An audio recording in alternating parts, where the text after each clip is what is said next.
Hello, Mr. President. How's the golf swing?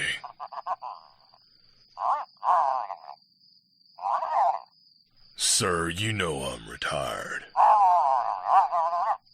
Well, who the hell plans a field trip to a place like that?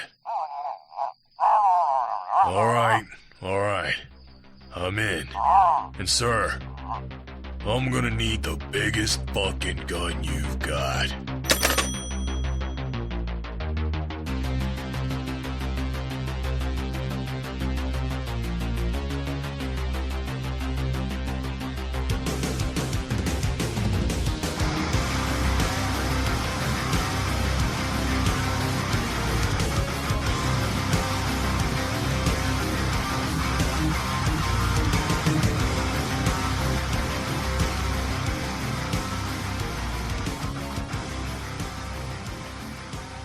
Guys, I got a serious question I got to ask all of you. Okay. Shoot.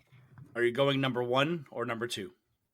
Oh, that's Number none of 2. yours. That's none of your business, sir. That motherfucker just standing outside of the girl's bathroom asking him that shit, dude. Is there a wrong answer on that, or just out of curiosity? I don't know. The cannon might be hot. I don't know. Oh. Well, judging by Chris Penn's character, he was worried about which door he could go in later, and if she's emptying one out, then it's. You know what? Forget it. I'm just saying, there's a bunch of ass grabbing in this, and I'm pretty sure he didn't want to smear nothing anywhere. Oh, there you go. Some mud butt. Starting dirty already here. What's going on, everybody, and welcome to B Action, where we put the B back in action. I am one of your hosts, Charlie. With me, as always, is Dustin. Say hello to the people, Dustin. Sit here. Yep, that definitely is said a lot in this movie. And next to Dustin is our silver fox, Mickey. Say hello to the people, Mickey. Gentlemen, today we have the chance to be the greatest martial artists in the world. It's up to you. You'll give everything you've got. Everything. You'll be winners. That, I promise you. You can be the best of the best. What about that dark area over there, though? Do we own that part, too? You must never go where the light touches. And we are joined by a very special guest who I do remember the name of the podcast now. It is Bad Movies, Worst People's very own Derek, who missed the split-second episode accidentally, but it's okay. What's going on, Derek? What's happening? We've been sandwiched with Bad Movies, Worst People, because the last 2 episodes, we had both of them on. That's right. Well, that's what we like to do. We like to double team people. Oh. Yeah. I was on double team with you guys. Oh, with your silk underwear. It's just so they knew we would bring them back for at least one more, not just the one together. So it's a twofer. It's all strategic. That's what I feel like we were played, boys. We were totally played. I love it when a plan comes together. Why's he got a cigar in his mouth? I don't know. Why do I feel weird on? Anyways, number 2 is what it is. Number 2. So yeah, if you guys haven't guessed what we are covering 1989's classic. I'm just putting it out there. Everyone needs to watch this movie. Best of the best. I know this is going to come up. We'll answer it here in a little bit on why I picked it. But first, we're going to hit the trailer. What do you guys say? Hell yeah. Woo. A team is not a team if you don't give a damn about one another. You going number 1 or number 2? Dead. I gotta go. What does it take to turn 5 uncontrollable characters into one unbeatable team? I'm afraid. You need this fight bad. You need this fight for you, man. I'm here to teach you how to win. Winning isn't a sometime thing. Winning is an all-time thing. This is the only thing I know I am good at. Don't take that away from me. You can work. You can sweat. You can train. You can dream and never be better than good. But when the right people come together at the right moment, when they care almost as much about winning as they do about each other, they can become the best of the best. Man, when Alex is like crying and begging James Earl Jones to come back, all I can think of is fucking Lou Ferrigno talking. Oh yeah. I died already. Charlie, you know, stop that. Gonna cry again. That's fuck. So yeah, I know this is gonna be asked, like, why did I pick this particular movie for B action? Well, it's because number one, I knew we were coming off of Month of Horror, and I wanted something that was just like pure, unadulterated, just testosterone, badass. But I also realized we hadn't done a like martial art movie in a while. You know, we've had a little bit of a span between them. So I was going through The like Perfect Weapon. Well, I mean, we've done that. No, We've I'm saying since. Yeah, well, I mean, even just some basic martial arts, but we hadn't done one like this. This one. I think some people would argue. I think I would argue. This movie is not exactly an action movie as we would define an action movie. You know, guns, explosions, boobs, For sure. you know, all this other stuff. But this movie, in my opinion, is required watching if you're an action fan. Like this movie, it's like our own Criterion collection, you know, type movies. Yeah. Like, do you like these, you know, like Predator and, you know, Rambo? Yeah. Have you ever seen Best of the Best? No, get the fuck out of here. You're not even allowed to stand in this room with us. Sit down. Sit down.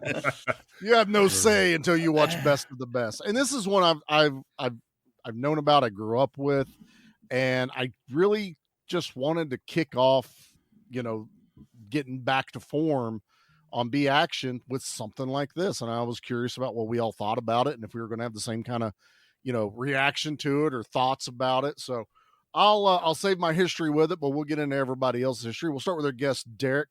Derek, what was the first time you ever watched Best of the Best? So I actually just saw it maybe a year or two ago, but it was someone I had known of. It wasn't easy to find for a long time. It's not exactly streaming a lot of places. It's a little better now. But I saw Best of the Best 2 first. And then I was like, well, I'm going to go back and watch this other one. 'Cause I like Eric Roberts. I like people kicking stuff. And, yeah, so it's pretty recent for me, but I enjoyed it. So good deal. Well, I'm going to wait on Dustin for a minute. So Mickey, what's your first history with Best of the Best? This is one I watched a lot as a kid. It was constantly on like cable channels like TBS, USA, things like that. It was easy access back then, you know, because they were just throwing it on there when they needed something. And I would almost always watch it if it was on. So I love martial arts movies. That was kind of something I grew up with, something like, you know, bonded like with dad over because he loves Bruce Lee and Chuck Norris, and it just kind of rolled on. And I was also a huge Karate Kid fan, and this kind of fit in that niche. I love Rambo. This definitely fits in that niche. It's like those two things together. So this is the kind of movie as a kid that had a huge imprint on me, and I really loved it. Kind of shaped me, I guess, you know, who I am. So like, yeah, I got a lot of history with Best of the Best and Best of the Best 2. I actually got a couple. I kept waiting for things to happen, and then it would hit me like, wait, no, that's in the sequel. That's in part 2. Yeah. And so yeah, I have a long history with Best of the Best. Love the movies, and very happy to be talking about it. Fantastic. All right, Dustin, it's your turn, buddy. What's your history with Best of the Best? So this is a first time watch for me, but it did feel all too familiar. You know, because Mickey talked about watching this movie as a kid, and I honestly couldn't do that because I was 7 months old when this movie came out. Maybe you did see it. Maybe I don't know. Well, you heard it. Yeah, I was a wee baby when this movie came out. But this movie, like when I was sitting here watching it, I'm like, man, why does this feel so good? Why does this feel so familiar? And then I thought about a little movie called The Mighty Ducks, and I'm like, this is that's when I strapped in, dude. Like, I immediately fell in love with this movie because it felt familiar. Like it felt like because The Mighty Ducks is my generation's best of the best, because they are the best of the best, but in hockey. Yeah. They just didn't have a cool ass speech from James Earl Jones, but so yeah, first time watch. Back to the beginning. First time watch. What about you, Charlie? What is your history with the best of the best? Honestly, it's almost identical to Mickey. This was on cable constantly. This was an easy watch for a kid because, I mean, this movie is only PG-13 and even less, less adult themes in the cut. So it was, a lot of stuff until I watched it on VHS later. A lot of the dirty jokes and talking about getting laid and stuff weren't on the cable cuts of it. And that's about the worst this movie ever gets, like in all reality. So I watched this as anytime it was on TV. And Dustin, you hit the nail on the head too, because I was going to bring this up as well. This movie fits in this type of, I don't want to call it a genre, but this just type of movie we all grew up watching, like Cool Runnings, The Mighty Ducks, Karate Kid, Sidekicks, like these underdog movies of, unsurmountable hardball, stuff like that you're going to overcome. And Mickey and I were even talking, earlier in the chat that this is a martial arts Rocky movie, for all intents and purposes. There's a lot of similarities towards those. Rocky's obviously a better one, but again, Rocky's not an action movie. I'll fight that 100%. 4 is the closest it ever gets to being an action movie. But I've always been attracted to that type of movie that you can do anything you put your mind to. Fuck, I kind of want more of these movies back. I feel like there's a reason shit's getting kind of shitty out here, boys, because we're not telling kids you can do anything you want to if you just punch the shit out of stuff long enough or hit a hockey puck hard enough, or just karate chopping trees. Not to interject you too much here, but also like working with people that are not like you. Like, yes, you're butting heads with people that have very different beliefs and ways of going day-to-day stuff that you would normally probably hate, but you still come together to accomplish something. And that's what this movie does too, is it brings these like different facets of the world around, these different personalities, and you see how James Earl Jones looks at each one as a puzzle piece that you need in a team, because I know Dustin's biggest gripe is going to be Chris Penn in 90% of this movie. Because you're like, why this guy? And it's like, there's a reason. Yeah, not Jonah Hill. Sean Penn's brother. Put some more respect on Chris. Yeah, dude, Jonah Hill wishes he was Chris Penn, He dude. fucking looks like Jonah Hill, dude. And when he sits there and looks at my boy, Tommy Lee, and says, "What are you, yellow?" Oh yeah. Oh my god! I'm like, please just punch him right in the mouth. But he doesn't. He doesn't. But he does one better. He embarrasses his ass. He goes, obviously, dude, gets his ass good, dude. Yeah. Fuck that guy. It's just great stuff, man. Just to see the camaraderie as they grow together, train together, the brotherhood. That it's a feel good martial art action-esque movie that just exudes badassness, and I've always loved this movie, man. This is I had put this one up, and then I had put up No Retreat, No Surrender, which is the canon version of this movie, basically. But it was Jean-Claude, and we've done a Jean-Claude not too long ago, and I was like, I think Mickey was the one that was like, I think it needs to be best of the best, and I was like, I think I agree after thinking about it a little bit more, that this one's got that, I don't want to say wholesomeness, but there is very wholesome type Oh, this is feels to absolutely it. a family watched movie. Like this is very easily like you guys are talking about sitting around the TV with your dad and your little brothers or whatever and watching this fucking movie because I can see all of you right now going outside and lining up 9 cinder blocks on a fucking table after watching this movie to see who would break the most. Yeah, our hands. That's I was gonna say, Yeah. are we seeing who can break the most fingers, or like, Yeah, yeah. man. But Whoever cries to mom is a bitch first. Here we Yeah. go.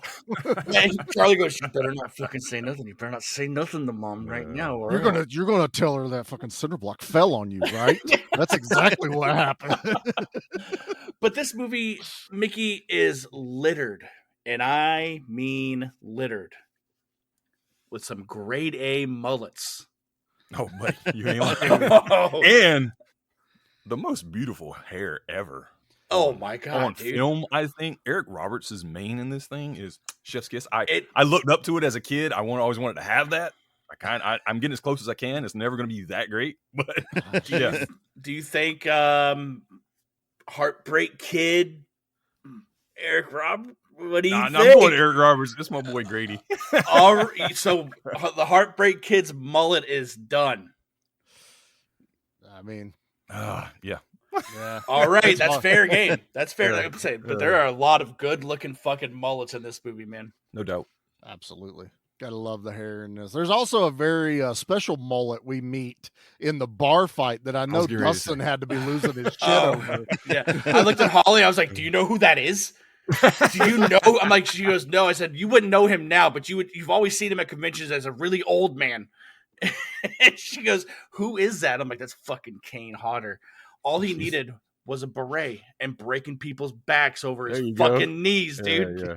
Yep. He's in the first 3 movies. It's a different role each time, but Yeah, he's the fucking Bruce Campbell of the Sam Raimi Bruce universe. Campbell from the Spider-Man. Yeah.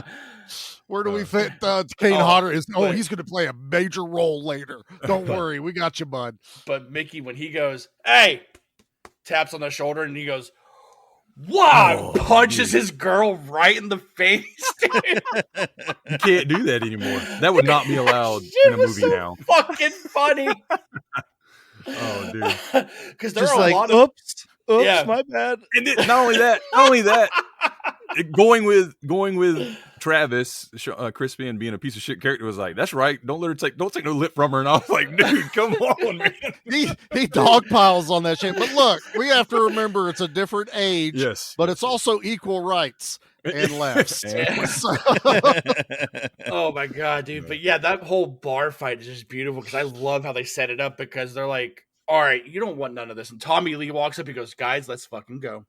They don't want no part of this shit. And this dude steps up, he goes, "Who the fuck are you?" And he goes, karate kicks that dude's cigarette right out of his mouth without even breaking a sweat. And the guy still wants to fucking eat. I'm like, dude, if that happened to me, I'd just walk away. All right, all right, man. You know what? I'm sorry that he picked this fight. Okay. This is still, I said it earlier, it's still one of my favorite things in this bar fight. And Alex is over there on the phone the whole time this fight's going on until someone flies through the air in front of him. And he's like, "Oh, I gotta go, Mom. I gotta go, Mom." And then walks through, doesn't look at a guy, and just fucking clocks him in the face and keeps walking. I want to be that unbothered in a fight. I just want to be like, boom, don't walk into my fist. Boom, don't walk into my fist. And the fact that James Earl Jones is just sitting there drinking, watching all of it, dude. Love like it. he's just cool with it. Like, because Love every it. sports movie, when something like this happens, like the coach is the one that's breaking everything up, and he's like, "Hey, you don't fucking act like that. You represent us." Not James Earl Jones. He wanted to see how they work as a team. Like, Yeah, right they've now. got Like, they've let's got see to where they're at become a right now. team, and they're fighting. So like, let's practice fighting. Let's practice. Oh, Yeah. Let's go get in a fight with almost- Jason Voorhees. It almost feels staged by James Earl Jones. does. You know, He Oh, knew. maybe, yeah. Hey guys, It's this like- is a really cool bar you might want to check out. it was Zhang and Kickboxer when he took Jean-Claude to go get drunk and then Yeah. fight all of the other student guys. He sat there and slipped Kane Hodder at 20. He goes, "Look, all you need to do is punch your girl in the face. Like, how much would it cost to punch your girl in the face?" he already wasn't, a very good boyfriend, we learned. So, No. fuck it. Just go ahead and do No. it. Yeah. But man, you got what's his name? Who's the Buddhist that's in this? Virgil. Virgil Yeah. laying it on thick, dude. Yeah, it just comes natural to him, man. Oh my god, he is a good looking dude, and he's like, oh my god, my Irish coffee, it should have burnt you. And she goes, what do you mean? He goes, yeah, it's cold. You just yell, like fake yelling at the bartender. This isn't hot enough, and she's like, "That is fucking adorable, dude." You smooth motherfucker, man. Played by John Dye, not his first appearance here on the show. Actually, I was gonna say you guys already mentioned his other big thing. We did in the show. We mentioned it. That's right. Yeah, he was in The Perfect Weapon. He was his brother. I think it was brother or his partner. I can't remember what he was. Brother-in-law. No, it was his brother. I think his little. Kimchi. Or no, the guy that was helping him. Yeah, in The Perfect Weapon. Yeah, the cop, his little brother. There's a okay. Okay, cool. I should have recognized when he shaved his chin strap off. I mean, that's pretty fucking 90s for you, man. There's a ton of returning characters in this movie when you really start digging and stuff.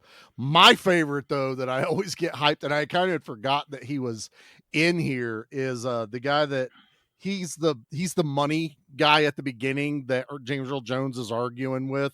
Like the president of the team or whatever. His name's John P. Ryan, but he will always be always the hard way. From Delta Force 2, man. He plays the general that's just always excited that shit's about to go down. It's like, we're in the wrong field to blow up all of these Colombians' drugs. And he goes, whoops-a-daisy, basically, and it just starts blowing the shit out of everything. Sucks to be them. I love the guy's enthusiasm, but yeah, you got him. Like Tom Everett has played like every bureaucratic asshole. He's the guy that's like the nerd, second hand to James Earl Jones. The guy with all the technology that listens to the Wu-Tang Clan. Yeah. He's got all those floppy disks. Yeah.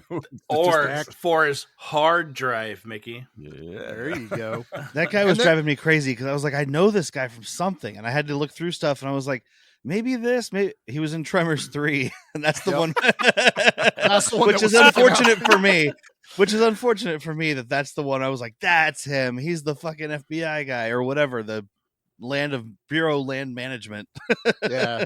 I remember him mostly from like Air Force One and stuff like that. Like he's like I said, he's always like that guy in the rooms when the, generals and the presidents. Oh, yeah. CIA. He's like an NSA guy or something in Air Force One. Yeah. So he's always been on there. The one that shocked me that I didn't know is Alex's kid. I was like, the kid kind of looks familiar, but not really. Well, I don't know him from that. He's the voice of the Chucky doll in the Chucky movies. I did see that. I'm like, who the fuck did, because his IMDb picture is the good guy doll. And it's the doll. And I was like, that's not him. That's not that Charles explains Lee Ray. why he freaked me out. Right? He was. That's not Brad Dourif. No, the doll is the scarier version. Yeah. Before he comes to life. He sounds normal when it's Brad Dourif. Creepy shit. My name's Chucky. Want to play? Yeah.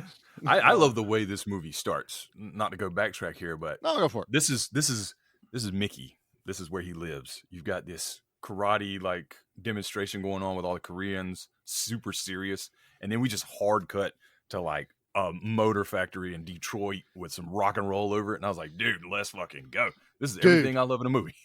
That is a GM plant, and they are making Camaros. Yes, they're making Camaros, yes. And Firebirds, and I'm like, yes, please. Like if I was awesome. Like Eric Roberts, this whole movie is like, I got nothing. I'm like, you got a pension, sir. Dude, you are got a union job. Dude, that hair makes Camaros. I wanted him to be driving one. Yes. I think if he drove a Camaro, that would have absolutely taken away the fact that Tommy Lee is sitting there riding around on this bike to the "Freedom Isn't Free" fucking song. Dude, because he looks so badass riding around on that bike, dude. But But like what you guys are saying, I messaged you guys this immediately. I was like, oh, so Korea are the bad guys because he has an eye patch. Always. And Charlie's like, yep, he's got a Eye fucking eye patch? patch. Yeah, the Bad anime guy. bad guy. Yeah, Yes. Dude. But it's cool. Like They I love don't, that. they don't talk. It's just that's all they're saying at the first part of the movie. When they're calling each other's names up who got picked, I'm like, I don't know anyone's name. That's racist as shit, Charlie. also funny enough that one Daehan, that's Philip Ree's actual brother. Yeah, his So actual it's like in the movie, it's like, you killed my brother, and he's like, well, no. I mean, kind of, but I am your brother. So He at goes, the end "Yeah, of the movie, he's not lying. He goes, yeah, I killed him, and he lifts up his eye patch. He goes and winks and puts his eye patch back down. It's an Obi-Wan thing. He's like, he killed your brother. It's like, no, later on you find out he actually is my brother. No! Oh, shit, dude. At least they kept the eye patch on the right eye the whole time in the movie. Not They like just that was- move. They would just move around. Oh, but did we get like this Hump. this tournament? Because they like at the beginning of the movie, the Korea selects their champions, and then we get like the American version of it, where it's all nothing but fucking rock and roll. You have this dude walking in with a like, fucking boombox and cowboy hat, wearing his gi. Like Steven Seagal better fucking watch out, man. Should I laugh in your face? Yeah. And I love it because that's when we kind of get to like meet everybody in the element. Because sure, we get like the little, like Alex teaching his kid how to ride a bike, and then Tommy in his karate class. Like, but those are the only two we really get like an in-depth look at their life on. Everyone else we meet at this tournament, and then you see old dickhead, like he's like when he fights these people, he goes to bow, and then the other dude bows, he just kicks him right in the mouth. But you never take your eye off your opponent. Right? You never do.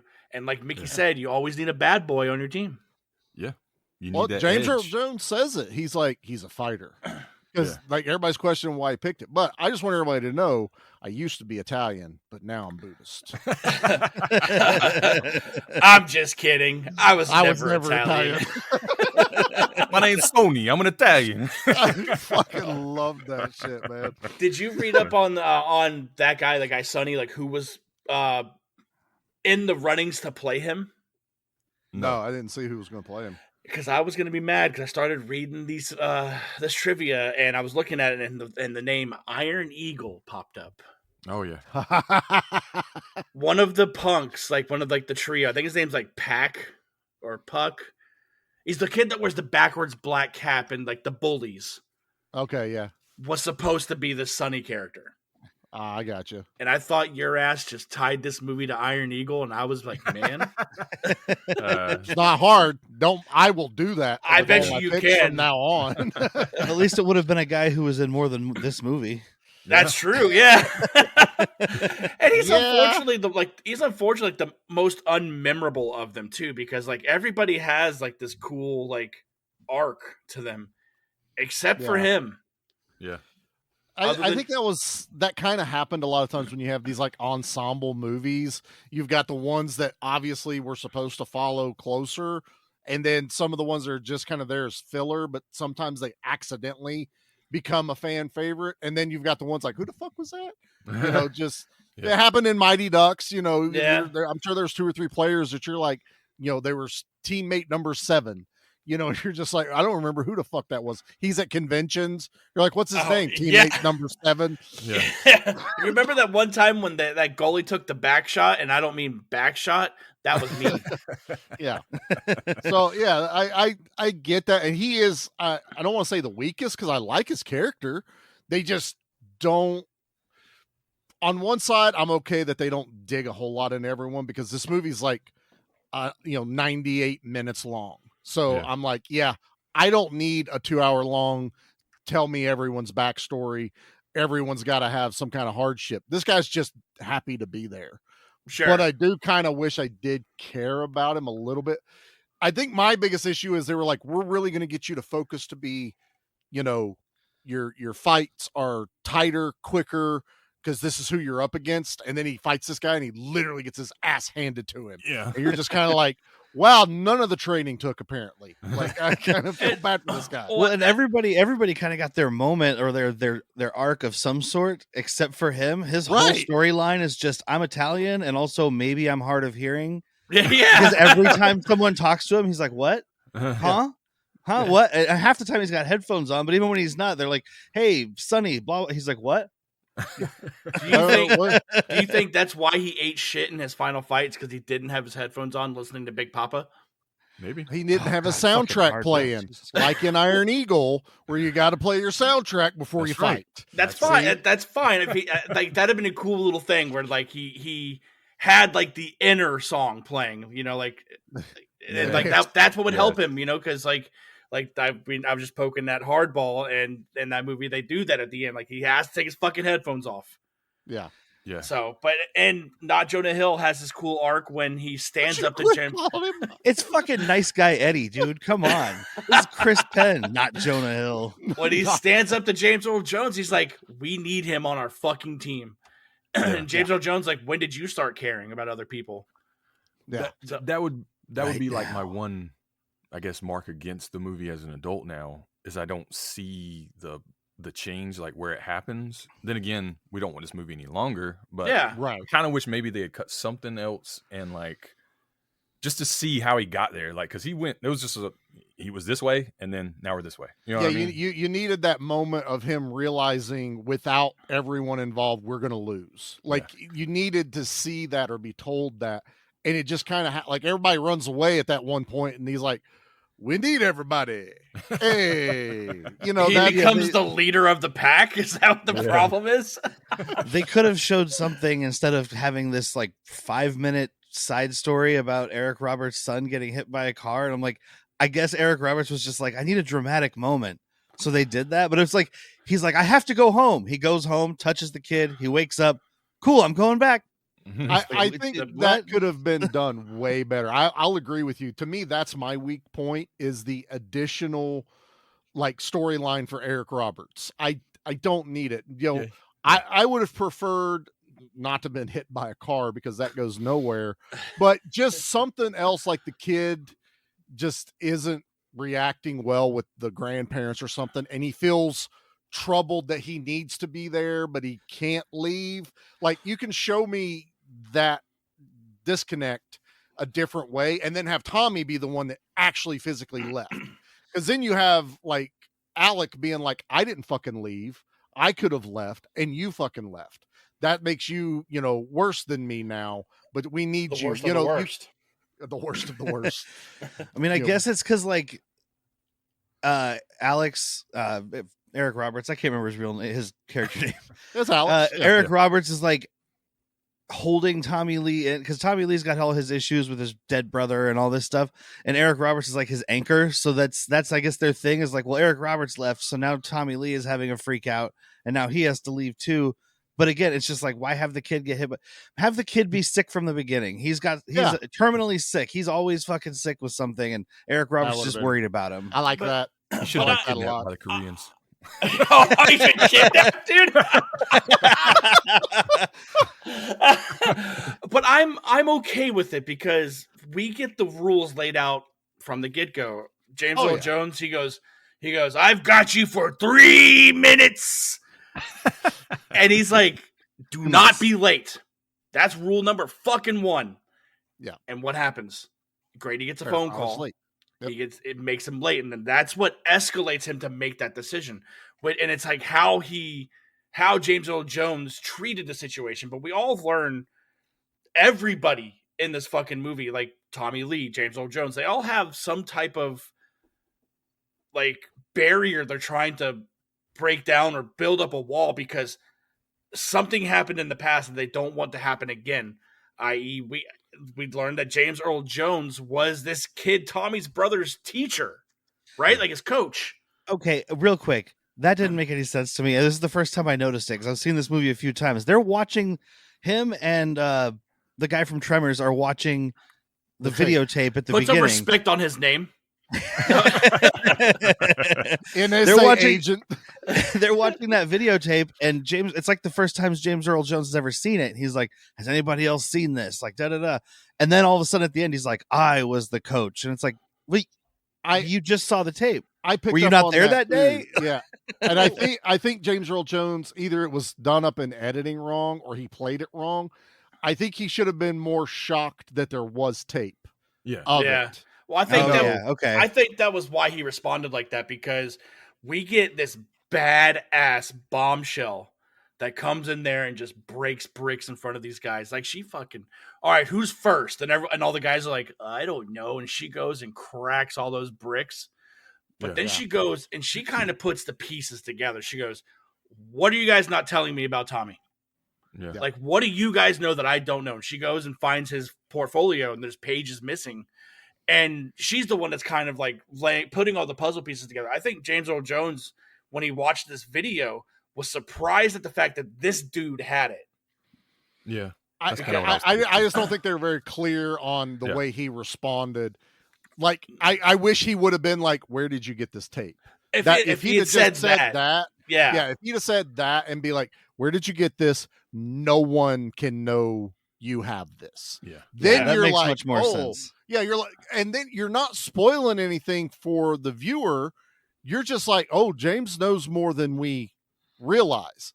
Then you can still get that I was the coach. You're like, oh, fuck, that's why he was upset there's a video. Like, you could have played that a little bit more clearer. I also feel like, I mean, Tommy would have known that too. Like, we would have had that connection. Like, he was my brother's coach. Like, I don't know. I think with the traumatic situation Tommy was in at his age, he wouldn't have put two and two. You know, he had to spend a lot of time with him, though. You know what I mean? Tommy only remembers ice cream. That's it. He watched ice cream and a dead brother, and his mom's terrible acting with crying. Like, oh my god, can we get? I mean, ice cream. Ice cream is the turning point of this movie. Yeah, it is. Like that's when he learns that freedom cost $1.05. When he fucking sees that ice cream drop, man. And I don't know, dude. And I really do. And I watched the movie 2 times. And the second time I watched it, I did catch the fact when Alex is like, do you have any brothers or sisters? And he goes, no, good night. And shuts his light off. I didn't catch that the first time. Like, I didn't know what tied this Team America to Team Korea. Like, why it was so important for this team to win. And then I started seeing all these flashbacks. I'm like, who the fuck is this? Like, why? But then it made sense. Once they tell you, you're like, oh, okay. Yeah. But then on my second watch, I did notice like things like Tommy, how he would react when they assigned this person to him. And he's like, fuck yes. And like the vengeance he's been waiting for. They don't make a big deal out of the fact that Tommy's Korean either. You know, so to me, that would have except for motherfucking not Jonah Hill. Right. But I mean, that's just Asian in general. I don't think Chris Penn knows that there are different countries. I don't think it's just Asia to him. He's from Miami, Florida, wearing that big old cowboy hat. I'm like, that don't belong there either. Yeah, 80s cocaine, you know. Oh, that's true. That's what was it? What was that movie y'all did? Miami Connection. Yeah. Have you guys seen Miami Connection, by the way? No, it's on my list. No, what was the Pete movie you guys did? Well, with the snake. Oh, son of a bitch! What the hell was the name of that movie? I don't remember. It's been way too long. Way too long. Conan the Barbarian. That's it. Nailed it. Also starring James Earl Jones. Yeah, he's there. We go. See, it all comes circle. Yeah, I don't know. Was it Miami Connection? I don't fucking know. Now that I was just about it, I know there's thinking about it because there's nobody frisbee, guy that. You know, there's some weird shit. Hard Ticket to Hawaii. Hard Ticket to Hawaii. That was it. Yeah. You said there's a frisbee and a snake, and I was like, I got it. There's a blow up doll and a rocket launcher. That's the best snake death in cinema. But I thought about Miami Connection because this nobody guy, the Italian, it looks exactly like a dude in that who's just he's their songwriter guy, and I was like, is that him? The whole time I was like, did that guy do a second movie? No. They both only did one movie, so I was pointing out people into the movie. Jackie's watched the first half where she went to bed, and we're sitting there, and I went, "You know who that is?" I'm pointing at Chris Penn, and she goes, "Yeah, the guy from Footloose." And I went, "How the fuck would I know that?" Because I was just like, "I've never watched Footloose." That is exactly what my wife said. She was like, "That's the guy from Footloose." I was like, "Fucking Reservoir Dogs, come on!" I was like Reservoir Dogs. I even went Corky Romano. Yes, on thank you. Dude, deep cut. Let me get a little bit of that pistachio up there. Okay. Sir, our flavors are listed on the sides. It was funny because after she said that, then she heard James Earl Jones. She goes, "Ooh, that's a Vader," and I was like, "At least you didn't say that's the guy from The Sandlot." Like, what the fuck, dude? Like, because like Sandlot's great. But you don't go Footloose for Chris Penn. I was like, look, you can't be, don't take out your anger on Chris Penn's references on James Earl Jones references, okay? Because I immediately was like, I know who he is, but I'm like, Holly, do you know who that is? And she goes, that's Mufasa. I'm like, yep, and he's in The Sandlot, and he's Darth Vader. But that's something watching this movie is like everyone just knows James Earl Jones is Mufasa and Darth Vader. I'm like, man, he's got these movies in the background too that are so good, like this and The Great White Hope and things like that. I was like, dude, I just knew everybody would immediately go, "Oh, Darth Vader!" Like, all those Harrison Ford, Jack Ryan movies. Yep. Yeah. When he's sitting there and they kind of like it's the feel good moment of everyone broke through to him. The team broke through, and then he invites Grady's kid and mother. Mm-hmm. And everyone looks and goes, "That's my kid," and he has that shit-eating grin on his face, dude. I love it. It's so fucking wholesome, especially when James Earl Jones does it, dude. Like he does, like I always, The Sandlot is when he's sitting there talking baseball with these two kids, and he has that big shit-eating grin. He's holding that baseball. Talking, my god, dude! It's so heartwarming. He does it a few times. He does it during the fight we talked about, the bar fight.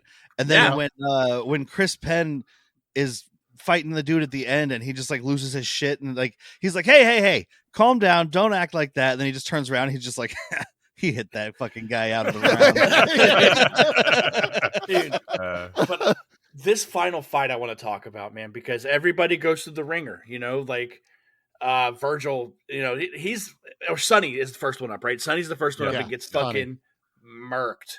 Like he does not stand a chance against who they paired him up with. He only gets like a couple of points in this system. Nothing. Too.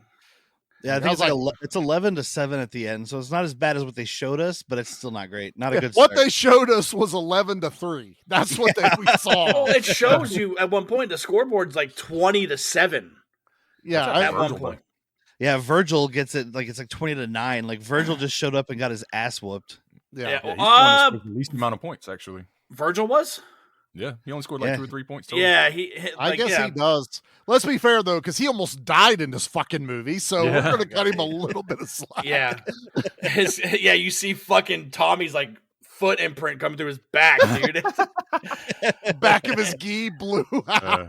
It was like Bolo Chong through the door and just went. Oh, he went full water boy. He was like, water is better.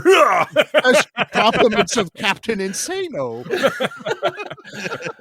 Oh my god, dude! But yeah, and then you got fucking Chris Penn just fighting dirty, and they love it because they're returning each other like throughout the whole match. Like there's one person from Korea who's like dirty fighting, and then they got this fucking dude from Miami sitting there just breaking some fucking rules. Yeah. And I love it because, at that point, you start to like him. Even though he is the dickhead and he of course, not even on his soil drops a slur in front of everyone. I'm like, he's the Dennis Rodman of this team. He's like, I'm gonna get under their skin. I'm gonna treat them like shit, and let's see what they do. Oh my god, dude! Mind games, man. You got to play the mind game for the whole arena. Yeah, they were all Korean. Okay, dude. But he's also the only one in the whole group that does the brick fighting, and or the brick breaking. Yes, and they talk about that's because in reference to what his character's name is. Because his character's name is referenced from Taxi Driver. It's Travis Brickley, right? Yeah. Brickley yeah. instead of Bickle. Yeah. But I like it because when movie-fied, you only need to see this once. It's more dramatic if only one of them has to do it. And it kind of has to be Travis, because when they show him the video of the guy he's got to fight, what's that guy breaking? Fucking center block sideways. So it's like, okay, this is what you're gonna have to do later. And I like it. He gets down to the last three. The other guy beats him by one. I even like where he's like, "Why are you even counting, bro?" Because do you have to fucking count? Chris Penn does a good job there, because he's just like, you could see he's like on the verge of crying. Yes. Even though he's like the tough guy, and he's just like, "Why are you counting?" But the guy's down there, he's like, "Nope, 1, 2, 3, 1, 2," and just kind of looks at him like, "You say that word again." You cannot have a martial arts movie without brick breaking, my guy. Like, there has to be a competition. There has to be, or wood, something. Was it like sidekicks whenever he has to go out and break them, but he there sets has it on to be fire? a competition of breaking bricks. Mickey, Yeah. Mickey, I need you to do this for me right now. All right. We are going to place this team as to which Ninja Turtle they are. Oh, okay. There's 5 of them though. And one of them One is Venus. One of them is Venus de Milo. I don't care. Oh, come on, Metalhead at least. Jesus, not Venus. One of them. Casey One of them. Jones, One would be maybe? Casey Jones. There you go. Okay. So James Earl Jones is immediately Splinter. Oh, yeah, for sure. There's Well, yeah. no. Yeah. Can you imagine Splinter, but with James Earl Jones's voice? Yeah. Yeah, I can. That's a scary ass rat. That's exactly what. Yeah, dude. But I think, of course, not Jonah Hill will be Raph, because he's the cool but rude dude. He's got the you know? attitude. Yeah. And he goes, "I am here, my son." I was thinking he would be Casey Jones. Who said throw Casey Jones in there because he's kind of the asshole. True. That's not wrong. I see Eric Roberts being the Casey Jones. I see Eric, because Eric Roberts, he's like, "You're fucking mine." When he go into fight, like they fight outside of the time too. I can absolutely see Eric Roberts being the Casey Jones character. Yeah. And But, Tom, He's a little too emotional for Casey Jones, but that's okay. Well, I think as far maybe. maybe That's why I would say Eric Roberts is Raphael. I don't like 'cause guys. he's like secretly emotional, but then like he always, when he lets it out, he's just crying and Oh, you're homophobic. But I Or mean, you're claustrophobic. claustrophobic, because I never thought of a guy like that before, Mickey. well, I'd say, so Sonny would be Obviously, Mikey. Donnie, he'd be Donnie, dude, because he's the tech guy. No. Yeah, he is. Yeah. He's I the would have tech guy. put. I would have put the I other feel like one, Virgil would be Mikey because he's got Virgil- this aura about him. This like Virgil had glasses. I always pictured Donatello with glasses. he's not a nerd though. I don't know. Yeah. But Donatello only had glasses up in this new iteration. okay. He The real always had- question is here: which one of these guys, which one of the turtles fucks? Because Virgil is the one that fucks. Mikey. Mikey. All right He's the then. one So that's it's always hitting on Fine. April, dude. If that's the way we're going, fine. I thought we were trying to keep it kid friendly here, but that's cool. oh, you invited me on. You're in trouble, man. And I can absolutely see Tommy being Leo. Oh yeah, for sure. Yeah. I mean, yeah, that makes sense. I don't know. I think I like it though that there's not this direct like personalities that are Yeah, the turtles in this. That means each one of the human characters has a little bit more depth than just the funny one, the tech one, the mad one. I like that a little bit better. Well, and the reason why I'm pitching him as Leo is because this whole movie, Tommy is so reserved. He's always pulling his punches, and James Earl Jones questions him. He's like, "Why didn't you finish him? Why didn't you?"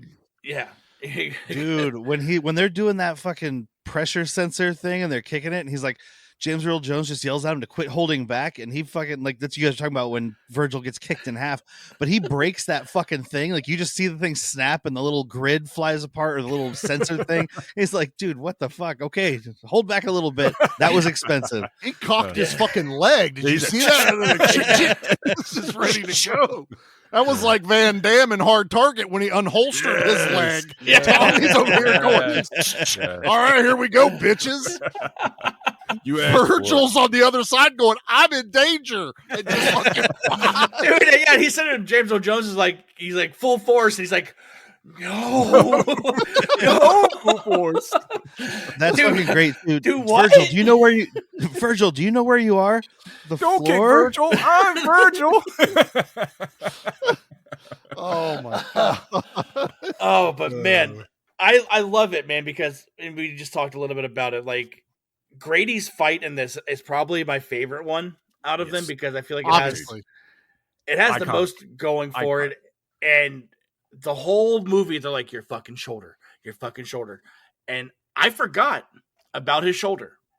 I want to say this is where I wish they'd have done something a little bit different. Okay. He starts the fight protecting his shoulder. He's doing the one-arm defense. Yeah, he's always protecting it. He goes with the Sagat first. Yep, always that. And then we come back down here. But then he would come down, and then he would only lead off with his good arm. And I'm like, did we establish that he hurt that already? Like, he clocked a dude in the bar with his bad arm. He did. We know he can fight with it. Dun dun dun dun dun. And they other than they just keep talking about the bum shoulder, it wasn't until the fight. And I'm like, at least get hit in it. Not like he does later, but take a punch in it and then go, oh, I got to protect this. And then whenever the next big, hit, that axe kick that pops it out of socket, that's the one where you go fucking full rigs, which is what he does. Just pop it back in. Pop it back in. Pop it. Oh my god! But do they throughout the movie? Does he tell you do you know which shoulder it is? Like, do they say it's your right shoulder ever? I don't remember. Yeah, because he has his gi off for a little bit, and they actually do a line where he had surgery on his shoulder. Okay. You got to be noticing again.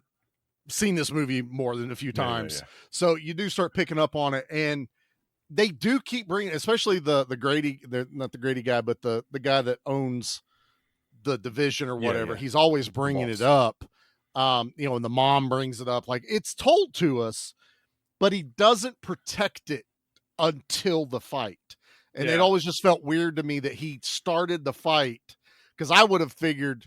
Number one, if you're that protective of it, you shouldn't be in the tournament. Like that is a guaranteed weakness if you're already protecting your shoulder.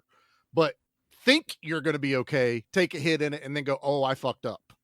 Now you got to go on defense. And then now the other guy goes, oh, I got your ass. Crush it.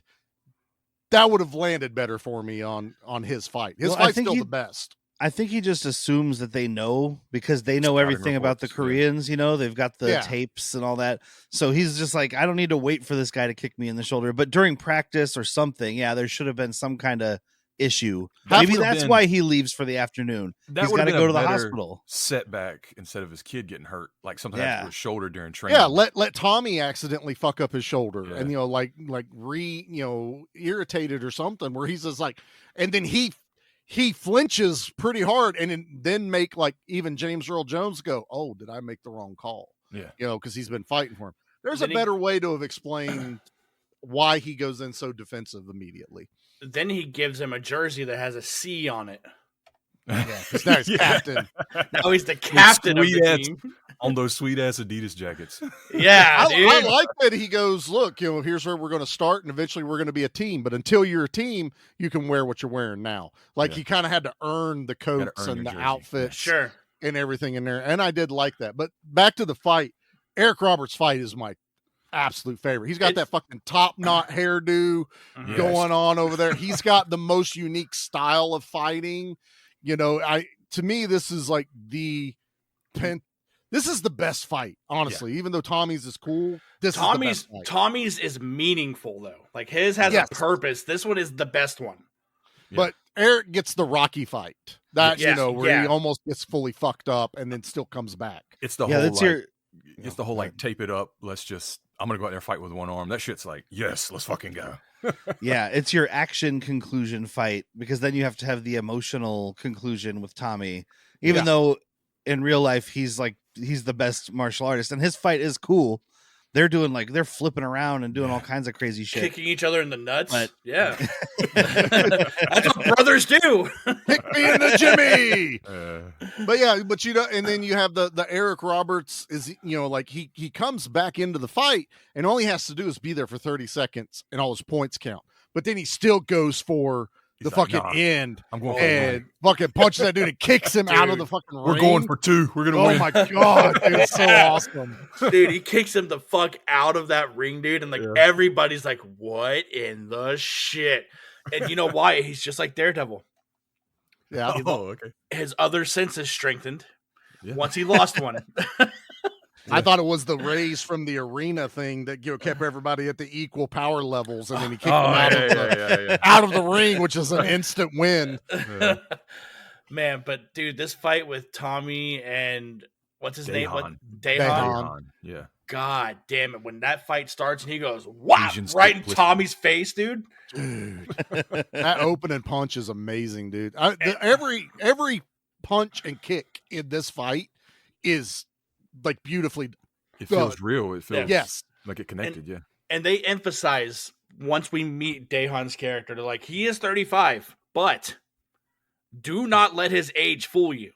He's a champion, baby. Well, For for the taking past- baseball bats to his fucking shin, dude. Charlie, we gotta Charlie, talk they're- about that. Charlie, they're out there doing push-ups, and this dude's walking behind him with a fucking kendo stick and smacking them while they're doing push-ups. Running uphill in the snow, chopping trees with their hands. It is like the reverse of Rocky IV. They're outside training and doing hard Yes. labor shit, and the Americans are doing like the technology and all that stuff and the mental stuff. So it's like It's so awesome though, but when you're watching this, because you're like, the American team isn't seeing what we're seeing. We're watching it like true time, their training.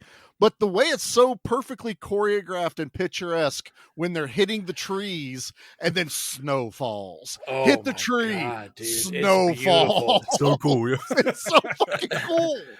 But I would have been even better, dude, is if they went, wah, and then that tree just went, Fell over. oh, I was waiting. I was like, please break the tree. Oh, my That's God, dude. another kickboxer thing when he's kicking the fucking Yeah, pillar. dude, I still have nightmares about that Dude, because I hate hitting my Fucking shins on Tong anything. Po, man. Even Van Damme was scared. He's like, he kicked it with his shin into the bed and it shook the whole building. But they fuck. Oh, go ahead. Oh, I was two of my favorite lines of dialogue happened during Tommy's fight because one, Chris Penn yells, "Drop him like a toilet seat," Yes. which is hilarious. Yes. But then also this announcer guy, because I Ahmad didn't. Rashad. Yes. Right. So when they first introduce Tommy early on and they're saying he's on the team, they say Thomas Lee. So I don't make the connection of Tommy Lee, Oh, you yeah. know, the fucking Motley Motley Crue. Crue, yeah. But at this he would point, use his Ahmad dick to Rashad, chop down trees. Ahmad Rashad says, "America's hopes rest on Tommy Lee," and I was like, "No, I hope not." I hope not.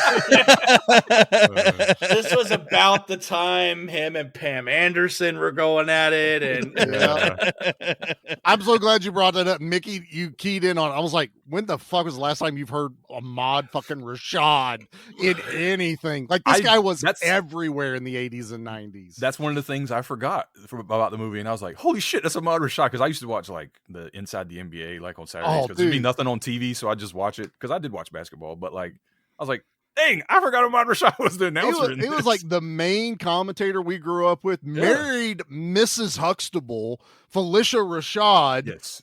Married Ahmad Rashad. So it's like this dude's got it going on. But yeah, I was sitting there watching it going, because they show him at first, and I was like, that guy looks familiar. I heard his And then voice, and I was like, "That's Ahmad Rashad." Well, that's what I was kind of sitting there going, and then they say his name in here, and I'm like, motherfucking Ahmad Rashad, holy shit. Like, it's a nostalgia wave of just being knocked back. I think it was NBC he used to be on all the time. Yeah. Oh, Yeah. dude. They grew up opened the with bank it. vaults for like, "Hey, go get me Ahmad Rashad." Whatever. Oh it shit. takes. That couldn't have been cheap. That honestly couldn't have been cheap. I've never been a sports person, so I was just like, "That's that guy from Space Jam." Like, Yes. That's why he's in Space Jam. Yeah, is it because makes, he was it makes so sense. popular. Yeah. I always assume in sports movies the announcers. I'm like, that guy's a real sports announcer, probably. Yeah. But dude, the way Tommy is looking at what's his name, Dahan at the end of this, and he's all Dahan. fucking sweaty. His eye patch is gone. Oh, I man. love that. busted up. But dude, the look that Tommy has on his face, like he's been waiting for this moment since he was like 6 years old. Yeah. He cocks the leg. No, You dude, hear that leg cock. everybody in the back, like Alex is like, he's gonna fucking kill him. gonna Do kill not him, let. Oh my god, and James Earl Jones with that booming No. voice of his. No. He hits him with the Kratos. He goes, "Boy." Boy. And it's wild because that's what Alex told Tommy to pump him up. He's like, then fucking go kill him. Oh You yeah, know, that's what he's, to get him to go to this shit, fight. he's gonna actually fucking do it. I meant metaphorically, bro. Well, yeah, 'cause in his fight, Alex keeps talking shit. He's like, "I'm gonna fucking kill you" and all this stuff, and it's like, but he's not actually gonna kill him. Oh my god, dude! And I love it because that's what like James Earl Jones. The time runs out, and and Tommy's just standing there, just fuming, and Dehan just falls face first. I love it. And if he had just fallen a second before, that'd have been it. It's a lot of it. Tommy didn't need to do a killer kick. He could have just punched him and he would have fell. That's what I was thinking. I was like, just fucking kick Push the him. dude in the stomach. Yeah. Exactly. Kick but I him think in a the lot nuts, of it, I think a lot of it is he can't we're making the joke, but literally he can't uncock himself. Like he is in a point of, if I swing, he's seeing red. I can't control this. He's just, I gotta stay. And then, but I like this because this is the way the movie ends. Dehan still gets to retain a little bit of his honor and being undefeated because that's his big thing throughout here. Tommy gets to be the bigger man. And because we get what James Earl Jones said earlier, even if they lose, as long as they give me everything, as long as they give me 100%, I will not be mad. They win in my eyes. So this is that like culmination of even losing wins, even before they, exchange medals, you're still like, they won technically, but they lost in reality. Well, and James Earl Jones lets Tommy know that too. He goes, "You fucking won that fight." Yeah, I love that too. It's so good. It's like just so. I just want to say it's like a nurturing, like father sound. And he's like, "You won that fight. Like, there's no ifs, ands, or buts. You fucking did it. You won." And he's sitting there. Tommy just starts fucking bawling, dude. And it's emotional. And at the end, you have the Americans standing there, and they're like just beat the hell and crying. But then you have like those first like two that whooped the piss out of Sonny and Virgil. And they're sitting there like just cheering, getting their fucking medals, but then like progressively gets like the people are beat up and about to fucking die. and it, dude, and when he walks up to Tommy and he goes, like valuing my life by taking a life that when I took a life from you is the biggest honor you can have. Right. Like that whole speech he gives Tommy is just, victory through honor or something like that. Yeah. It's beautiful. And he has his eye patch back on, so you're not looking at his dead eye anymore. He ain't looking out that other eye any better, okay? No, he's not. It's like a fuck ton of blood. That was not a racist comment, okay? Just please don't make it out like that. Like he was swollen. Swollen eyeball like Rocky had. Right. Yeah. He was fucked up. Man, but when they exchanged medals, like that was it. Like that's when I knew. I'm like, this movie is fucking meaningful. Yeah, but even when because he's basically like he killed his brother. It was accidental. Like he didn't go into it to Chong Li and jump up and stomp somebody's head. It happened, but he's just gonna keep fighting. But when he's like, now we are brothers. I'll be the replacement brother of this, even though they're actually brothers, which is always fun. I'll be your replacement brother. Those were real tears, man. Yeah, real tears. But yeah, I love that. But then you see the trickle down of all the other Korean competitors giving their counterparts, and Eric Roberts, where they're like, the one guy's like, "I studied you, I know who you are," gives it to Eric Roberts, and Eric Roberts basically says the same thing. "I have studied you as well." This honor type thing. But you get to Chris Penn where he's like, "Here's the thing," and Chris Penn throws the fucking cowboy hat onto the other honor. dude. That is the highest honor. I love exactly like that's what I want to see right there. Fucking and then those other hat. two dudes are like, "I guess I'll give him my fucking medal. This is horseshit. Doing this shit? What the fuck, man? I won, damn it. I give him half. We'll split it, right? Yeah, it's like the fucking pendants from Legend of the Hidden Temple. They break that shit in half. I was thinking double dragon.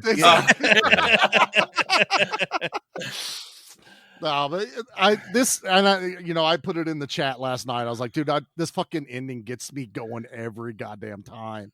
I Like was yelling at my TV. Oh, I would hope so, sir. If you weren't yelling at your TV, you are dead inside. Okay, that's all there is to it. But that's I don't know. That's kind of the other reason I wanted to pick this movie was this movie just gets you amped up. You feel good about yourself and everything else going on when you get done watching this movie. And then it made me start thinking, like, when was the last like movie like this? Like, they don't make them anymore.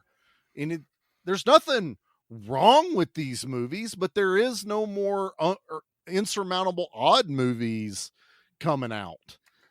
Well, because you can't make one that costs $250 million, so we can't make it anymore. Yeah. And if you we think can about only it, make movies that cost more than a small country has. So. Yeah, and if you think about it too, like that's essentially the formula for the MCU.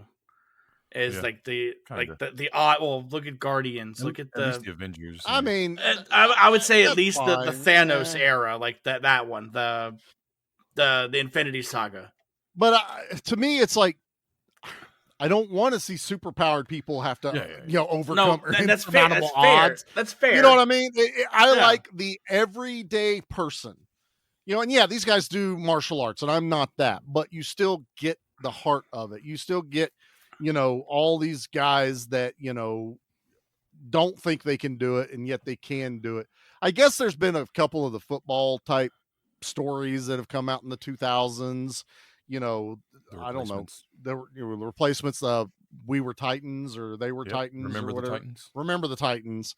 Mark Wahlberg did another one.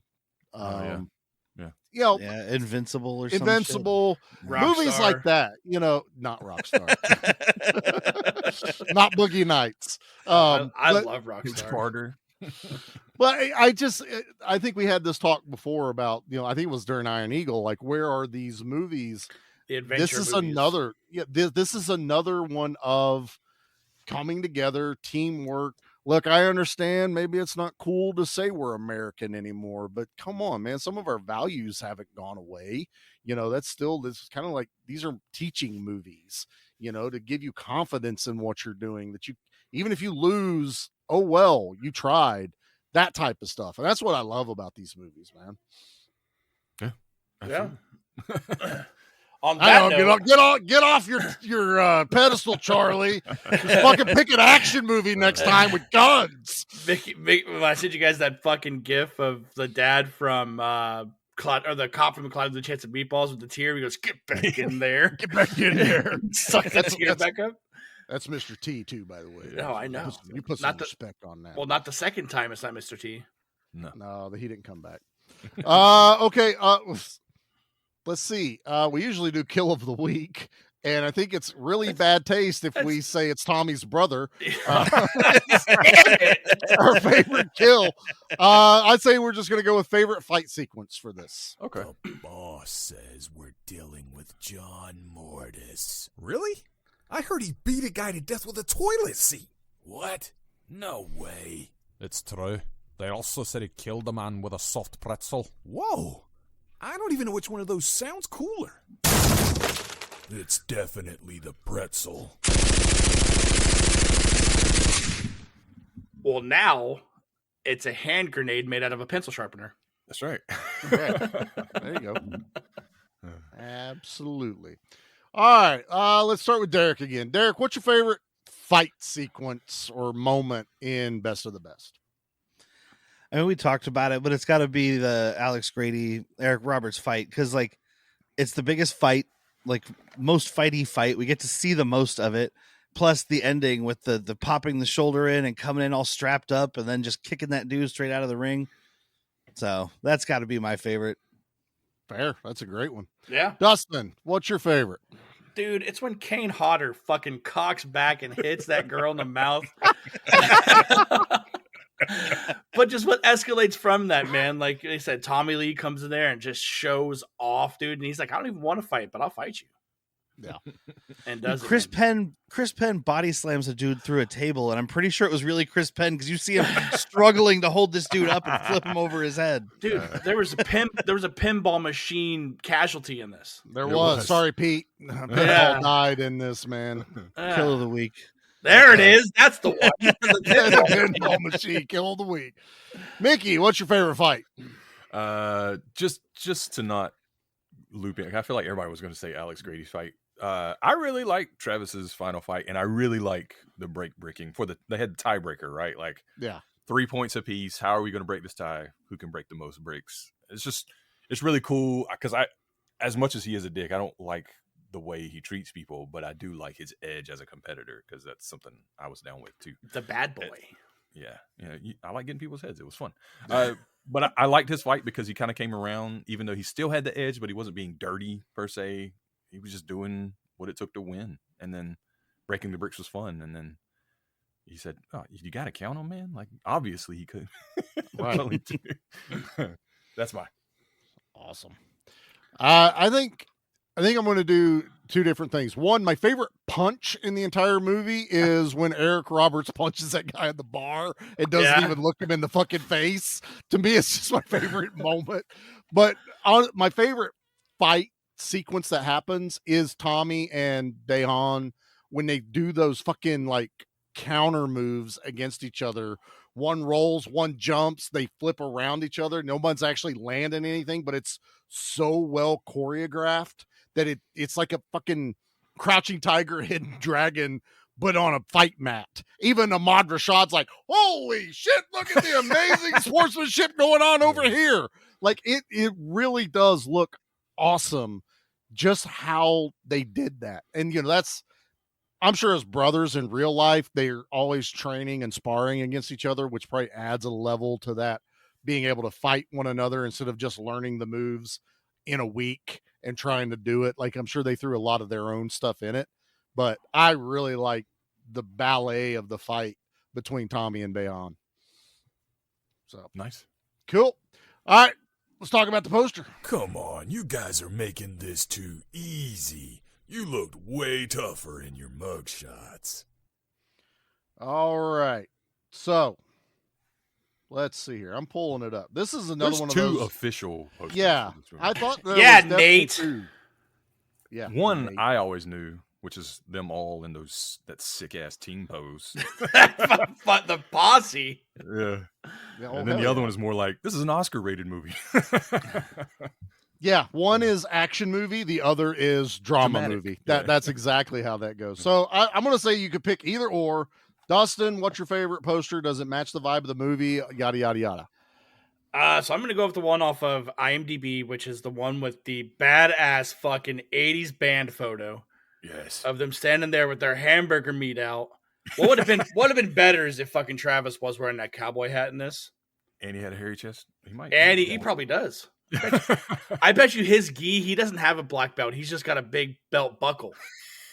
Oh, hell yeah. That would have been awesome. That's what I'm saying. Badass. But You this couldn't movie, see it because it was a black belt buckle. That's what it was. That's what it was, dude. But this movie poster kicks ass, dude. Like it tells you everything you need to know about this movie. Like there's a karate kick to someone's face. You have a group of dudes. You know it's going to be a ragtag, and its catch line it says, "A team is not a team if you don't give a damn about each other." Mm-hmm. Yep. Perfect. Yes, it matches the vibe. Awesome. Derek, what say you, sir? Yeah, I'm gonna go with that poster too because that's the one I know, and I think it matches the vibe. Yeah, because it looks, you've got the kick in the face like Dustin said, but then you've got like the lighting on the group is like the dramatic lighting, so you got a little bit of both going on. It's not like this is a straight up. This isn't a Van Damme kicking people movie. This is a movie where you can understand what people are saying, and they're having emotions. You can understand why they're kicking people in the face. Are you saying their mamas didn't take a chance? Is that what you're saying?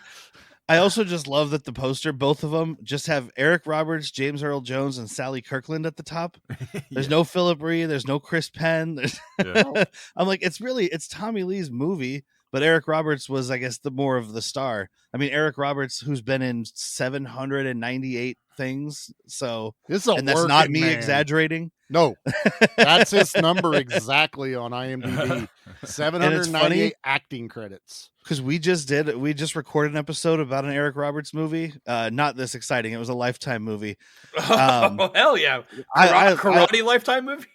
No, I love his Lifetime movies. He's such a fucking insane person. But it was like 797 or 796 when we recorded that like a week ago. I'm like, you had 2 more movies come out? What the fuck, man? You have to scroll to get out of 2024. You are scrolling IMDb. This man's just like, do I get paid? Yes. Okay, I'm in. Yeah. I mean, hey, he's doing appearances in movies like where they're like starring again, TV like Lifetime shit. Yeah. But it's like starring Eric Roberts, and you watch it, and he's got one scene where he's holding his phone. He's like, "Hey, I'm your dad, and I'm talking to you at college. Okay, bye." Like they literally paid him like a cameo fee to be in the fucking movie. Like they just paid him $600 on cameo. And he stayed at home for that whole thing. Probably, yeah. there's a film crew that just follows Eric Roberts around, and then they send out all of the clips to other movies and go, "You can just put that in there for $500,000." He's just using his cell phone, and they're like, "Can you at least upgrade? Why do you have an iPhone 3? Yeah, no. This looks like shit, dude. It still works. It still works. Battery holds a charge. I can change this battery. We're totally fine. See? I'm only making Lifetime money. I can't afford a new one." Good Lord. All right, I totally forgot where we're at. Mickey, what do you think about the poster, brother? Dude, and I sent this picture in our group chat earlier this week, just saying, when I was a kid, I wished I was this damn cool. Like, they just look like badasses, brother, with the black geese. Also, listen, they're wearing black, and the bad guys are wearing white. Like, that was kind of a switch up too, right? Yeah. They got the USA patch. Like, everything about this poster is telling me all I need to know. 5 badasses, all sweaty, and then you got some martial arts in the bottom. Dude, yeah, 100% matches the vibe of the movie. I love it. Yeah, I can't add anything to that. I 100% agree. This poster matches the vibe of the movie. Tells you everything you need to do. It's an ensemble picture. They're going to do karate. It's going to be badass. And all these guys are actually in the movie. I do like that they do. Yeah, there's 2 weaker members. Put them in the back. They're in the back of the picture. And it's Virgil with his beard shaved, but they wetted up his hair so he looks badass instead of looking kind of like a doofus like he does. But right, he doesn't look like a nerd. Yeah, it's like Virgil wears glasses throughout the whole movie. Like, to be honest, like I didn't even recognize him in this poster. Oh man, they recast Virgil for the poster. Holy shit! But no, this is I wouldn't go out of my way to get this poster, but if I had it, I would hang it up. Like, to me, I always remembered this one in the movie rental store. Yeah, that VHS box set there, and it was in the action area. It was next to the Van Damme movies, so it's always been in the action vein of movie watching and martial arts. So fuck yeah. Well, it's family friendly blood sport, right? You're not wrong about that. It's a building block for future action fans. Yes. Yeah. This is gateway easily. Gateway action. This definitely would have fit on like a kids month of being able to just be like, yeah, let's do best I won't of the fit best on a kids month. Well, like as a gateway action movie, this is just like a joint action movie, and then like a Van Damme one is like a big fat rail of cocaine action movie. Yeah. You get half of a gummy with best of the best. It's just something to keep you mellow, like something. Yeah. You're having a good time. You're acting up a little bit all day and you just want them to go to sleep. You have a gummy. Oh, it's Halloween candy. It's melatonin. Yeah, totally. That shit gives you nightmares, okay? I don't fuck with melatonin anymore. Fuck melatonin. All right, let's rate this bad boy. Okay, but are we talking Predator Arnold, Running Man Arnold, or like Batman and Robin Arnold? All right, let's start with our guest again. Derek, what are you going to rank best of the best? A lot of B's in this. Is it going to be badass? Is it going to be basic? Or is it going to be bomb? I didn't want to go first because I didn't want to be the guy, but I love this movie. It's fun, but I'm going to go with basic still because it's just so much melodrama. And like, I've talked about I like Eric Roberts, but he is not doing dramatic here very well. He's just like, but why can't I go see my son? It's very poorly delivered. But when he's like just being Eric Roberts and he's talking shit and he's doing like action stuff, he's doing cool like so. And the fights are great, and it almost brings it back, but it's a lot of melodrama. So I have to go basic. I apologize if Who I invited this guy? infuriate anybody. Look, Best of the Best 2 is badass. our first movie back from Month of Horror, and we don't even get the. You know what, Charlie? We're still going to play the drop, okay?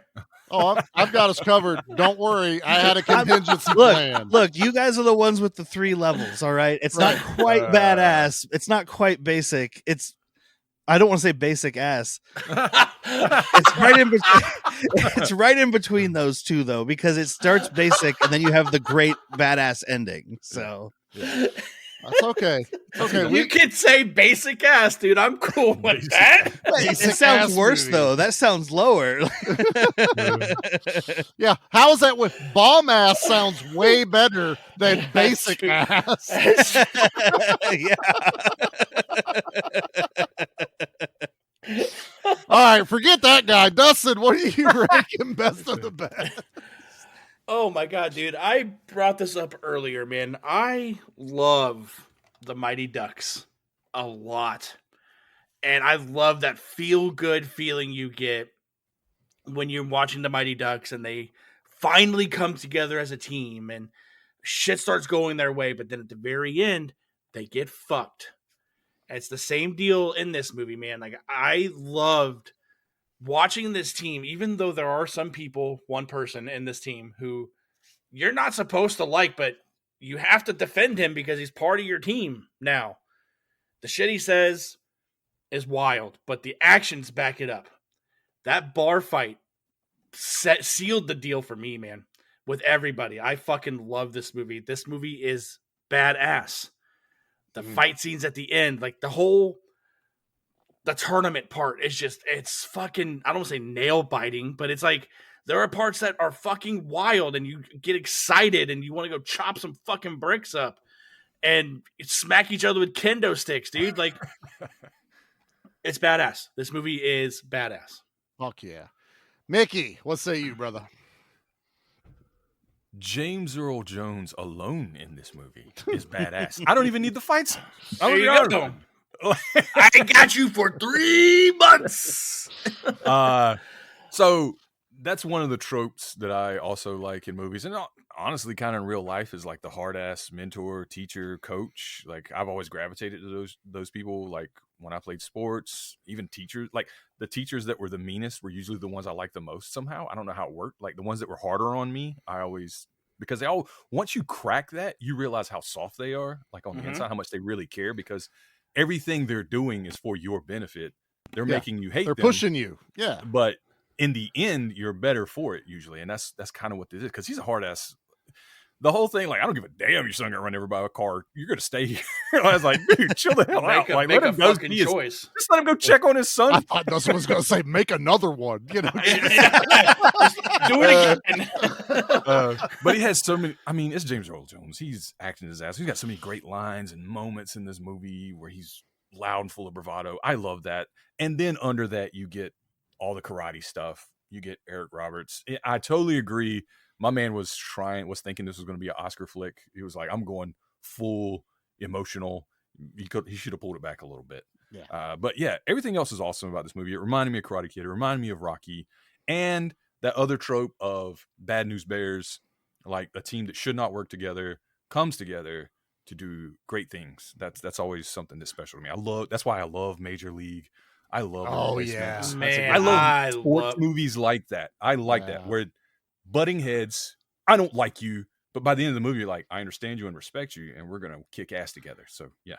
This movie is badass. Joe Boo needs his rum. Early, what about you, man?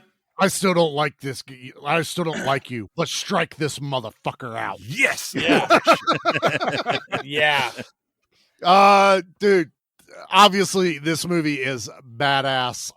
This has been a favorite for a very long time from someone that didn't like grow up on the martial arts movies until I was older, but because it was just always on, it was like, well, it's this or another rerun of Bonanza.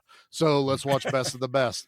And Mickey nailed it. It's just like watching the Karate Kid movies. It's just like watching all these other ones. I love this style of movie. We need to bring them back somehow. I think it would be awesome. But yes, this movie is 1000% badass, and we only need a majority rule of the main three. So just pretend Derek's not here. You just got hit with a 100% certified USDA prime cut, double barrel, eagle screaming, battle axe swinging, high octane 454 big block, badass B action movie rating. Hell yeah, you are welcome. Just like how I got by on Iron Eagle, I let Eagle have a vote, and we still got badass on that one, though, thanks to Dustin. Dude, Let me just say, I'm sure everybody's mad at me, and that's fine. No. But yes, like I said, I just saw this movie a couple years ago. This is like the 5th time I've watched it. Basic doesn't mean bad. Yeah. It just means that there's more exciting things to watch too. So that's all. Don't hate me. But Mickey, when they all pile into that locker room, and James Earl Jones goes, "A Ted Hut," and everyone, and everyone shuts the fuck up. If you're not part of this team, get out. Get out, dude. It's so fucking good. We're going to wipe your asses and wipe your noses. There is no mother here. There is no nap time. There is no bathroom. What did he? I sent you guys a picture that says you're gonna eat, breathe, and shit competition. James Earl Jones is just amazing. Oh my god, he was the man. Yeah, we came back from a bunch of horror movies, and now we are the best of the best again. So yeah, this is going to be fun. And as everybody knows, it is the couple of months of the B action takeover. It's nothing but B action for the next 2 months. Next week will be another guest appearance. I haven't decided which one. I've got a few to pick from. We'll just see what the vibe feels like. I just need you to tell me so I can make the art for you. I like to wait till the last fucking minute, and then I tell Dustin about the art. No, I won't do that to you. Yeah, but whatever, man. I'll keep that at it. Say something else about Iron Eagle. All right, say something else about Iron Eagle. Just guess who won't get art. I know how to make art. I can art. I can art crayons. Yeah, I'll art the fuck out of it. Derek goes, "That's nice. I'll put it right on the fridge." Thanks, Derek. Is it badass? It's like, it's basically badass. It's badass. Oh, there you go. Basically badass. That's what there we go. Yeah, we just had to add a little bit. Just basic ass. So yeah, we got a ton more stuff coming out. So don't worry. That's why everything's coming out on Tuesdays right now. But we can go ahead and tell everybody what our next official B action movie is going to be. Mickey, you want to hit the people with what the next movie is? I am the one. Jet Li, baby. This movie rocks. I've been kind of like plugging it for a while, and finally we got to go. I can't wait to talk about Jet Li and the one. It's one of my favorites. And Jason Statham with hair again. Are we only doing Statham with hair on this show? As long as it's not like the mullet from Homefront.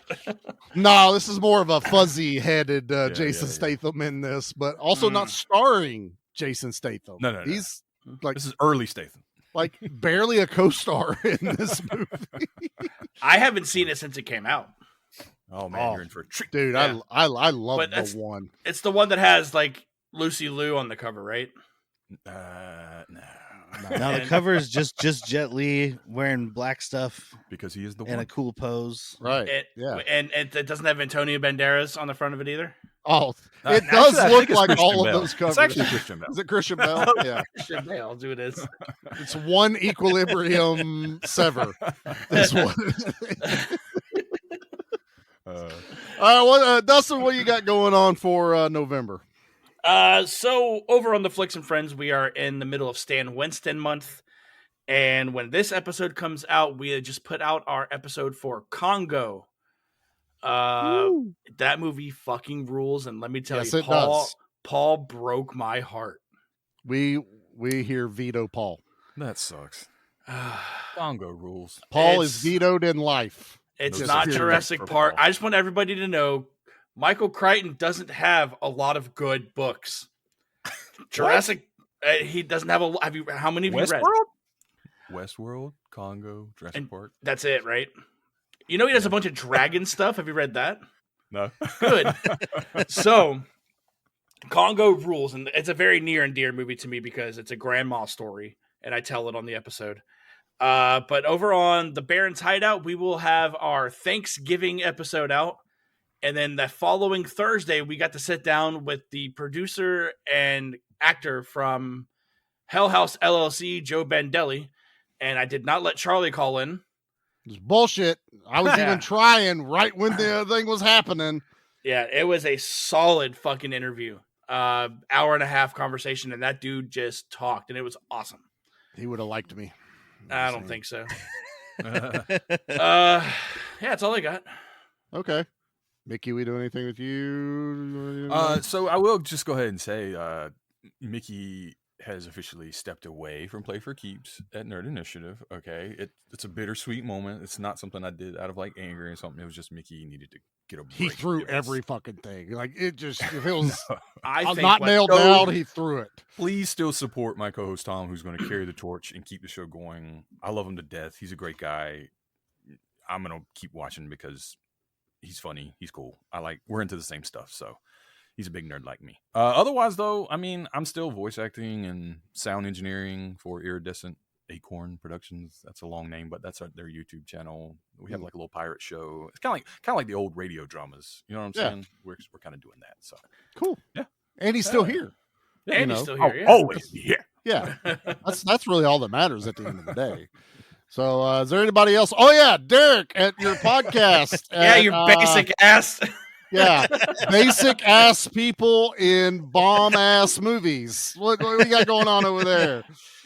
Yeah, bad movies, worst people. We talk about movies that might be bad, might not. So don't look at a title and get mad just because I called it basic. And we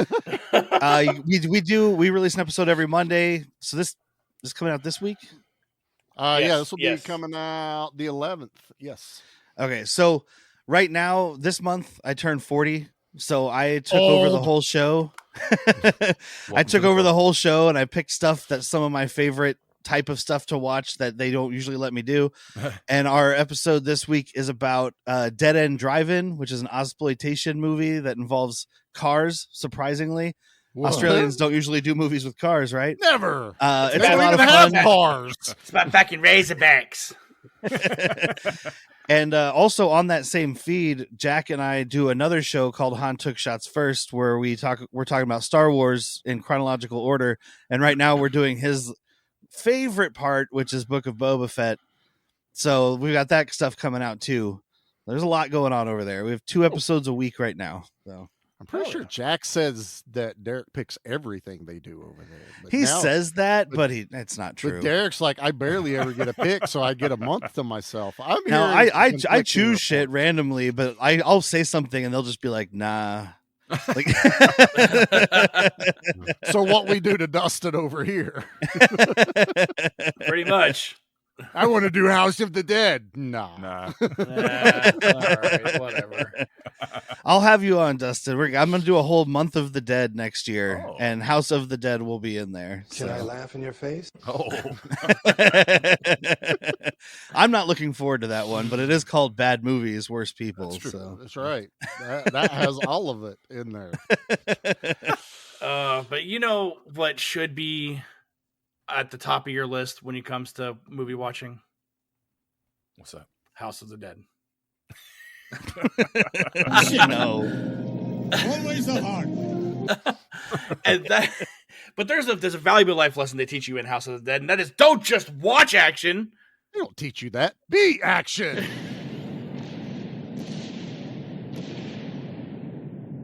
Mission accomplished.